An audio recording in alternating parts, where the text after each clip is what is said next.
Sylvain, dans son char ce matin, il fait -20, puis j'ai le soleil d'en face, clairement, pour vous parler de l'Alliance des profs de Montréal qui a accepté l'entente de principe de la FAE hier à 1h40 du matin.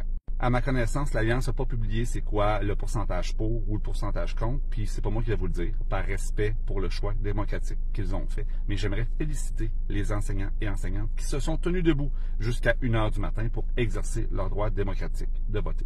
Hey, l'Assemblée générale a eu lieu de 17h à 1h40 du matin. Je m'excuse là, mais bravo.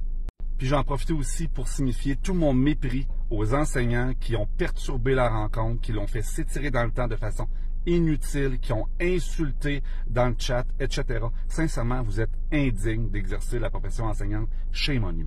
Je sais que c'est un conflit qui est émotif. On peut être pour, on peut être contre, mais savez-vous quoi? Les positions de chacun, elles sont légitimes parce que chacun a un vécu différent. Mais ce que vous avez fait, c'est poser un discrédit sur la démocratie syndicale et ça va faire que la prochaine fois, il y a moins d'enseignants qui vont se présenter pour voter parce qu'ils savent que ça va virer au bordel.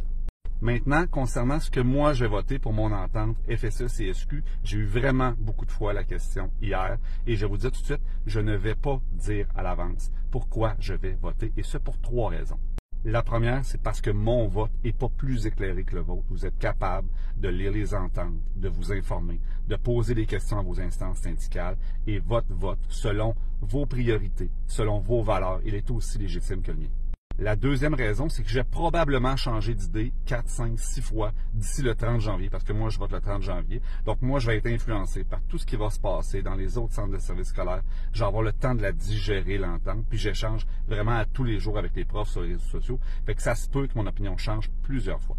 Puis la troisième raison, c'est que je ne veux pas influencer. Pas que je pense que j'ai une si grande influence que ça, mais en même temps, je sais qu'il y a beaucoup d'enseignants, d'enseignantes qui font confiance à mon jugement. Puis je voudrais clairement pas être le responsable de changer, ne serait-ce que d'1% le résultat de vos votes.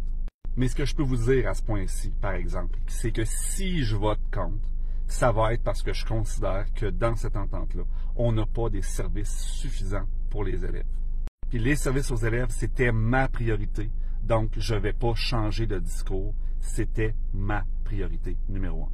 Et si jamais je vote pour, ce serait de façon stratégique pour laisser tout ça derrière nous et passer à l'étape suivante, qui va être de demander plus, mais en dehors de la convention collective, parce que c'est un peu ridicule aussi de considérer que ce soit les enseignants qui doivent assurer la pérennité du système d'éducation puis les services aux élèves à l'intérieur de leurs conditions de travail. Le gouvernement devrait le faire d'office et il faut le forcer à faire plus et mieux. Donc, à mes collègues enseignants, je vous dis, présentez-vous à vos assemblées générales, allez-y, votez, puis votez selon votre cœur, votez selon vos convictions, puis on vivra avec les résultats après. Et s'il vous plaît, faites preuve de tact, de diplomatie et de professionnalisme. On est des professionnels, les enseignants. Montrons-le.